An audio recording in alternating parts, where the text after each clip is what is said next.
একদল খাইছে আরেকদল খাওয়ার জন্য রেডি হয়ে আছে। নতুন উন্নয়নের সবক শোনাতে পারলেই টাকা।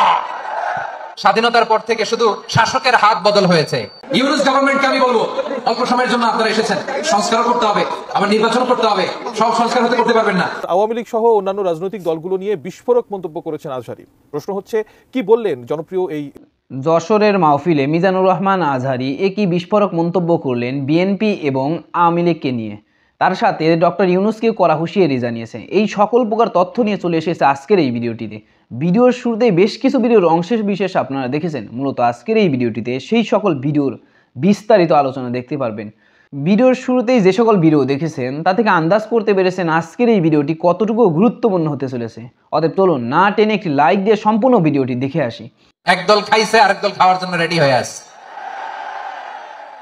নতুন উন্নয়নের সবক শোনাতে পারলেই টাকা। স্বাধীনতার পর থেকে শুধু শাসকের হাত বদল হয়েছে, আমরা কিছু পাই নাই, ঠিক কিনা বলেন? 3.25 লাখ কোটি টাকা লুটপাট, মানে লুটপাট করতে করতে এদেশের জনগণকে ফুটপাতে বসাই দিচ্ছে। জাপানিজরাও মানুষ, আমরাও মানুষ। আমার এক নিকটাত্মীয় সরকারি চাকরিজীবী, উনি আমাকে বললেন, বাংলাদেশের আরেকটা উদাহরণ দেখি। উনি আমাকে বললেন যে প্রতি বছর আমাদের অফিসের ফার্নিচার চেঞ্জ করে। বললাম প্রতি বছর ফার্নিচার চেঞ্জ করে কেন?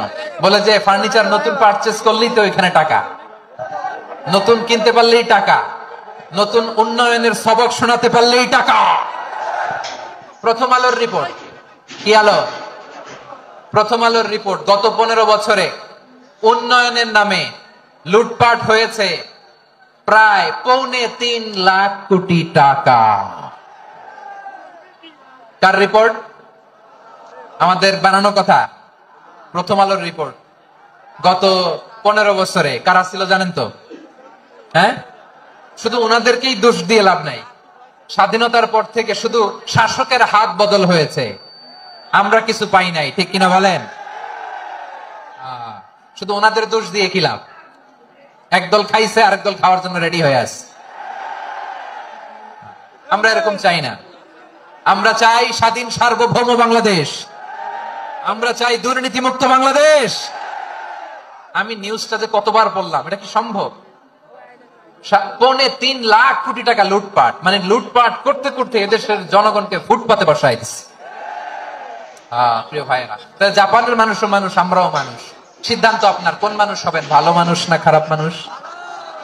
আজকের আলোচনার বিষয় হচ্ছে মানব সম্পদের উন্নয়ন, human resource development. It's a process to increase the capacity of knowledge, skill, capacity of the people of a country. একটা দেশের মানুষের জ্ঞান, তাদের দক্ষতা কি করে বাড়ানো যায়, বাড়িয়ে দেশের উন্নয়ন করানো যায়, এটাই হচ্ছে মানব সম্পদ উন্নয়নের মূল কথা। তাহলে মানব সম্পদ হচ্ছে একটা দেশের সবচাইতে শক্তিশালী পুঁজি। প্রাকৃতিক সম্পদ, খনিজ সম্পদের চেয়েও দামি হচ্ছে মানব সম্পদ। আমার প্রিয় যশোর, প্রাকৃতিক সম্পদ, খনিজ সম্পদের চেয়ে দামি সম্পদ কি সম্পদ? আল্লাহ তাআলা দয়া করে আমাদেরকে এই মানব সম্পদ দিয়েছেন। আসুন আমাদের এই মানুষগুলোকে আমরা সোনার মানুষ বানাই। রাজি আছেন তো সবাই? রাজি আছেন? মানুষ পারেন এমন কোনো কিছু নাই, চাইলে সব পারে। এজন্য মানুষকে তারবিয়া দিতে হবে, যথাযথভাবে তাদেরকে গড়তে হবে। আসুন আমরা সিরাতের আয়নায় বিশ্বনবীর জীবনী থেকে দেখি তিনি কিভাবে হিউম্যান রিসোর্সকে ম্যানেজ করতেন। বিশ্বনবী কিভাবে এই মানব সম্পদকে ম্যানেজ করতেন। বিশ্বনবী he was a very good talent hunter, চৌকস ট্যালেন্ট হান্টার ছিল। কার মধ্যে কি ট্যালেন্ট আছে দেখলেই বুঝে ফেলতেন। সুবহানাল্লাহ পড়বেন না? কি নবী আমরা পেয়েছি! He was a very good talent hunter. আমার নবী তিনি চৌকস ট্যালেন্ট হান্টার ছিলেন। কার মধ্যে কি প্রতিভা বের করতেন, ওই প্রতিভাকে ইসলামের কল্যাণে কাজে লাগাতেন। সুবহানাল্লাহ বলেন। যাকে যেই জায়গায় সেট করলে ভালো হবে তাকে ওই জায়গায় সেট করতেন। কয়েকজন সাহাবীর জীবনী শোনাই। আবু মাহজুরা রাদিয়াল্লাহু তাআলা আনহু, মক্কার মুয়াজ্জিন, আগে ছিল মুশরিক, পরে হয়েছে মুমিন। উনি কিভাবে মুমিন হইলেন এই ঘটনাটা একটু আপনাদের শোনাতে চাই। তো আপনাদের তো সময় নাই হাতে, সময় আছে?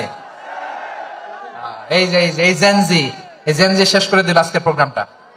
1 ঘন্টা ধাক্কা ধাক্কি করে কেমনে দাঁড়ায় আছে আমি বুঝলাম না। 8ম হিজরিতে হুনাইনের যুদ্ধে রাসূল সাল্লাল্লাহু আলাইহি ওয়াসাল্লাম ফিরে আসতেছেন মদিনায়। পথিমধ্যে বেলাল রাদিয়াল্লাহু তাআলা আনহু আযান দিচ্ছেন। কি দিচ্ছেন? তো পাশে ছিল মুশরিকদের একটা পল্লী, কিছু মুশরিক তরুণ কিছু অমুসলিম কিশোর তারা আজানকে ব্যঙ্গ করতেছে, আমাদের বাংলায় মুখ ভেঙ্গানো বলে আর কি। বেলাল রাদিয়াল্লাহু তাআলা আনহু আজান দিচ্ছেন, ওই বাচ্চাগুলো মুশরিক, তো ওরা আজানকে ব্যঙ্গ করতেছে, বিকৃতি করে ওরাও আজান দিচ্ছে। উদ্দেশ্য হচ্ছে আজানকে নিয়ে ঠাট্টা করা। উদ্দেশ্য কি? ঠাট্টা করা। ব্যাপারটা মনে কষ্ট পাওয়ার মতো ব্যাপার না? কিন্তু বিশ্বনবী ওইখানে দেখেন কি খুঁজলেন। বিশ্বনবী খেয়াল করলেন অমুসলিম কিশোরদের মধ্যে থেকে একটা কিশোরের গলাটা বড় দরাজ গলা, কণ্ঠটা বড় সুন্দর। খেয়াল করে দেখলেন যে কিছু কিশোর বেলালের আজানকে ব্যঙ্গ করে, বিকৃতি করে, কিন্তু একজনের কণ্ঠ দেখতে পাচ্ছেন না এত দূরে, কিন্তু কণ্ঠটা বড় সুন্দর, দরাজ গলা। বিশ্বনবী সাহাবীদেরকে বললেন, ধরো, এগুলারে ধরো। সবগুলারে ধরে বিশ্বনবীর সামনে আনা হলো। ওরা হাঁটু গেড়ে বসলো।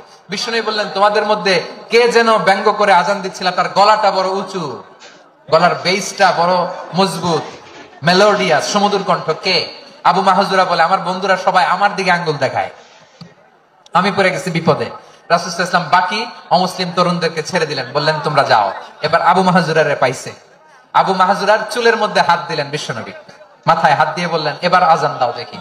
আবু মাহজুরা বলে, আমি তো আজান দিতে জানি না, কারণ আমি তো বেলালেরটা শুইনা দিছি, আমার তো মুখস্থ নাই, আমি তো আজান দিতে জানি না। বিশ্বনবী বললেন, জানো না? তাহলে আসো, আমি তোমারে শিখাই দেই। সুবহানাল্লাহ পড়া। আবু মাহজুরা হাঁটু গেড়ে বসে বিশ্বনবীর মোবারক হাত আবু মাহজুরার চুলের মধ্যে। বিশ্বনবী আজানের মুআল্লিম আবু মাহজুরাকে বলতেছে, ঠিক আছে তোমারে শিখাই দিচ্ছি, আমি যা যা বলবো আমার সাথে সাথে বলো, পারবা? আবু মাহজুরা বলে, পারবো। বিশ্বনবী আজান দিচ্ছেন, মাথায় হাত দিয়ে আল্লাহু আকবার,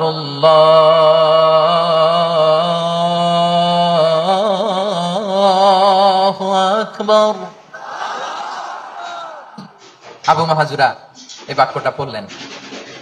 বিশ্বনবী দ্বিতীয় বাক্য পড়তে আরম্ভ করলেন, আল্লাহু আকবার, আল্লাহু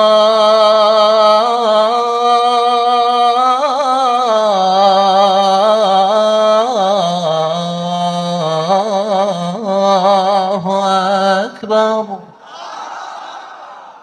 আবু মাহজুরা এই বাক্যটা বললেন। বিশ্বনবী আবু মাহজুরার মাথার মধ্যে হাত দিয়ে তৃতীয় বাক্য বললেন, আশহাদু আল্লা ইলাহা ইল্লাল্লাহ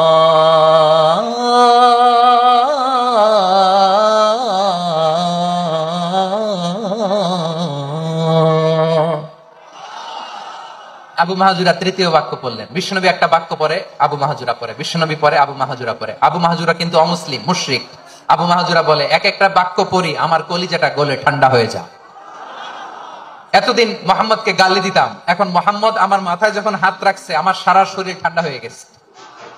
বিশ্বনবী আজান শিখাচ্ছেন, একটা একটা বাক্য পড়ে আবু মাহজুরাও পড়ে, বিশ্বনবী পড়ে, আবু মাহজুরাও পড়ে। পুরো বাক্যগুলো যখন শেষ, আজান শেষ, আবু মাহজুরাও যখন পুরো আজান পড়লেন, আবু মাহজুরা বললেন, এতদিন মোহাম্মদের চেহারা দেখলে আমার ঘৃণা লাগতো, আজ থেকে মোহাম্মদের চেহারার চেয়ে প্রিয় চেহারা আমার কাছে নাই। ইউনুস গভর্নমেন্টকে আমি বলবো, অল্প সময়ের জন্য আপনারা এসেছেন, সংস্কারও করতে হবে, আবার নির্বাচনও করতে হবে।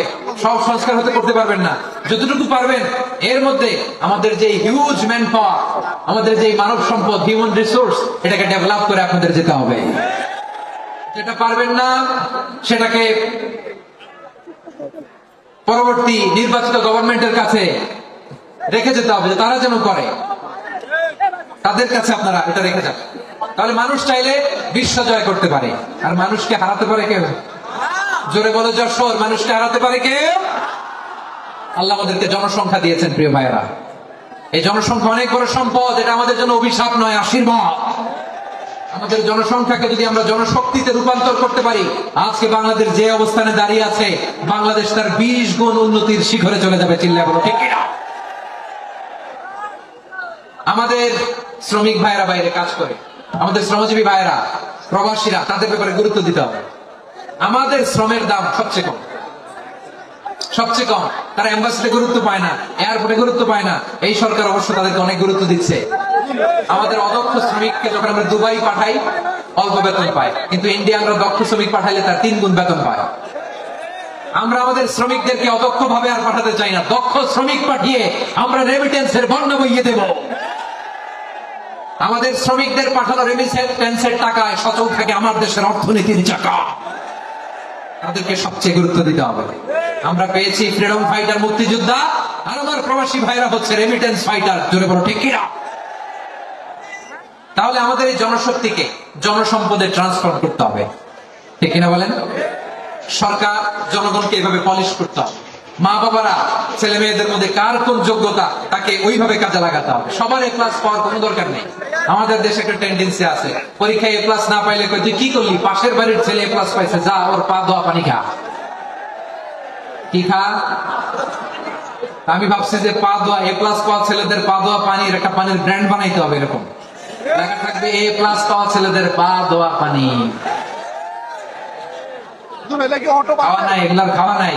ওরে আল্লাহ এ প্লাস পাওয়ার জন্য বানাইছে, আর আপনার ছেলেকে এই এ প্লাস গুলারে নিয়ন্ত্রণ করার জন্য আল্লাহ বানাইছে। ওকে দিয়ে আল্লাহ কি করবে আপনি জানেনই না। একটা এ প্লাস, একটা এ গ্রেড একটা মানুষের জীবনকে ঠিক করে দিতে পারে না। আপনার ছেলেকে আল্লাহ অন্যদিকে যোগ্যতা দিয়েছে। ওদের মনোবল ভাঙবেন না, খবরদার খবরদার। ছেলে মেয়েদের মনোবল ভাঙবেন না।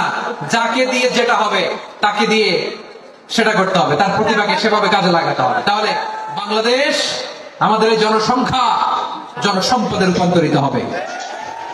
আমাদের সরকারের তত্ত্বাবধানে আমাদের 18 কোটি জনগণ দক্ষ জনশক্তিতে রূপান্তরিত হোক। আমরা চাই কি চাই না? আমরা ভালো মানুষ, শ্রেষ্ঠ মানুষ হতে চাই কি চাই না? ওই জাপানিজদের মতো সৎ, ওই ইউরোপিয়ানদের মতো কালচার, আমাদেরকে আল্লাহ তাআলা কোরআন সুন্নাহ অনেক কিছু দিয়েছেন। যেহেতু বর্তমানে আমরা দেখছি তারা সৎ, তাদের মধ্যে ভ্যালু আছে, সেগুলো আমাদের মধ্যে আনার দরকার আছে না নাই? আর ইসলাম দিয়ে আমাদের জীবনকে সাজাতে হবে, ইসলাম দিয়ে আমার পরিবারকে সাজাতে হবে। ইসলাম থেকে, কোরআন থেকে প্রেসক্রিপশন না নিলে জীবন সুন্দর হবে না। কোরআন থেকে প্রেসক্রিপশন না নিলে সমাজ সুন্দর হবে না। কোরআনের প্রেসক্রিপশন না মানলে রাষ্ট্র সুন্দর হবে না। কোরআনের প্রেসক্রিপশন অ্যাপ্লাই না করলে শুধু দুর্নীতি দমন কমিশন দিয়ে দুর্নীতি বন্ধ করা যাবে না। এজন্য কোরআনের আইন আমরা চাই কি চাই না? প্রিয় ভাইরা, হিউম্যান রিসোর্স ডেভেলপমেন্ট, মানব সম্পদের উন্নয়ন, আমাদের সরকার যেন এদিকে নজর দেয়। আমরা যেন এই ব্যাপারে যত্নবান হয়ে উঠি। যাকে আল্লাহ যে যোগ্যতা দিয়েছে, এই যোগ্যতা দিয়ে আমরা যেন ইসলামের জন্য, দেশের জন্য কাজ করি। আমরা যেন আমাদের স্কিল ডেভেলপ করি, আমাদের পটেনশিয়ালকে ডেভেলপ করি। মোরালিটি, ভ্যালিউজ নিয়ে শায়েখ আহমদুল্লাহ আলোচনা করেছেন, এগুলো দিয়ে যেন আমরা আমাদেরকে সাজাই। আল্লাহ তাআলা আমাদের দেশকে তুমি নিরাপদ করো, আমরা পড়ি আমিন। আল্লাহ আমরা 18 কোটি জনগণকে তুমি জনশক্তিতে রূপান্তরিত করো, আমিন। আল্লাহ আমরা হাতে হাত রেখে, কাঁধে কাঁধ মিলিয়ে ভাই ভাই যেন দেশকে করতে পারি, আল্লাহ তুমি তৌফিক দান করো, আমরা পড়ি আমিন। আমার প্রিয় মহিউদ্দিন ভাই বলেছেন, হুজুর এমন একটা ঘোষণাপত্র দিয়ে যাবেন আজকের এই ঐতিহাসিক যশোরের প্রোগ্রামে, যেটা গোটা বাংলাদেশে মানুষ এটার উপর আমল করে। আমি যে কথাটা বলেছি এটাই, আসুন আমরা আমাদের জনসংখ্যাকে জনসম্পদে ট্রান্সফর্ম করি। আমাদের জনসংখ্যাকে আমরা যেন জনশক্তিতে রূপান্তরিত করি। জনসংখ্যাকে ট্রান্সফর্ম করে জনশক্তি দিয়ে আমরা যেন আগামীর বাংলাদেশ, স্বাধীন বাংলাদেশ 2.0 কে গড়ে তুলি। আল্লাহ তাআলা আমাদের সবাইকে কথাগুলো বোঝার আমার তরফ থেকে দান করুন। বাংলাদেশের বিভিন্ন ইস্যুতে প্রায় সময় সরব থাকেন জনপ্রিয় ইসলামী আলোচক মিজানুর রহমান আজহারী। সম্প্রতি চট্টগ্রামে এক ইসলামী আলোচনায় বাংলাদেশের সঙ্গে ভারতের সম্পর্ক কেমন হবে তা নিয়ে কথা বলেছেন এই স্কলার। এবার আওয়ামী লীগ সহ অন্যান্য রাজনৈতিক দলগুলো নিয়ে বিস্ফোরক মন্তব্য করেছেন আজহারী। প্রশ্ন হচ্ছে, কি বললেন জনপ্রিয় এই ইসলামী আলোচক? বিস্তারিত শেখ ফরিদের রিপোর্টে। কোরআন থেকে প্রেসক্রিপশন না নিলে জীবন সুন্দর হবে না। কোরআন থেকে প্রেসক্রিপশন না নিলে সমাজ সুন্দর হবে না। কোরআনের প্রেসক্রিপশন না মানলে রাষ্ট্র সুন্দর হবে না। কোরআনের প্রেসক্রিপশন অ্যাপ্লাই না করলে শুধু দুর্নীতি দমন কমিশন দিয়ে দুর্নীতি বন্ধ করা যাবে না।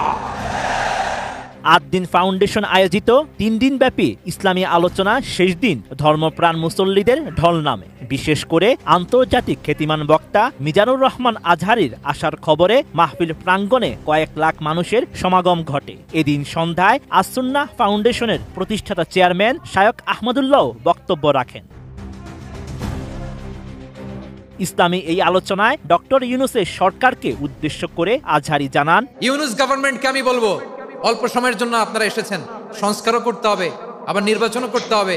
সব সংস্কার হতে করতে পারবেন না, যতটুকু পারবেন এর মধ্যে আমাদের যে হিউজ ম্যান পাওয়ার, আমাদের যে মানব সম্পদ, হিউম্যান রিসোর্স, এটাকে ডেভেলপ করে আপনাদের যেতে হবে। যেটা পারবেন না সেটাকে পরবর্তী নির্বাচিত গভর্নমেন্টের কাছে রেখে যেতে হবে, যে তারা যেন করে। তাদের কাছে আপনারা এটা রেখে যাবেন। দেশের সব রাজনৈতিক দলগুলোকে উদ্দেশ্য করে জনপ্রিয় এই ইসলামী আলোচক জানান, স্বাধীনতার পর থেকে শুধু শাসকের হাত বদল হয়েছে, আমরা কিছু পাই নাই, ঠিক কিনা বলেন? শুধু ওনাদের দোষ দিয়ে কি লাভ? একদল খাইছে, আরেক দল খাওয়ার জন্য রেডি হয়ে আছে। আমরা এরকম চাই না। আমরা চাই স্বাধীন সার্বভৌম বাংলাদেশ, আমরা চাই দুর্নীতিমুক্ত বাংলাদেশ। আমি আশা করি সম্পূর্ণ ভিডিওটি দেখেছেন এবং মিজানুর রহমান আজহারীর মন্তব্যের সাথে আপনি কি একমত হলে অবশ্যই কমেন্ট বক্সে জানিয়ে যাবেন। ভিডিওটি ভালো লেগে থাকলে শেয়ার করতে ভুলবেন না। আমাদের এই চ্যানেলে নতুন হয়ে থাকলে চ্যানেলটি সাবস্ক্রাইব করে চ্যানেলের পাশে থাকবেন। যারা ইতিমধ্যে চ্যানেলটি সাবস্ক্রাইব করেছেন তাদেরকে অসংখ্য ধন্যবাদ। দেখা হবে নতুন কোনো ভিডিও নিয়ে। ততক্ষণ সবাই সুস্থ থাকবেন। আল্লাহ হাফেজ।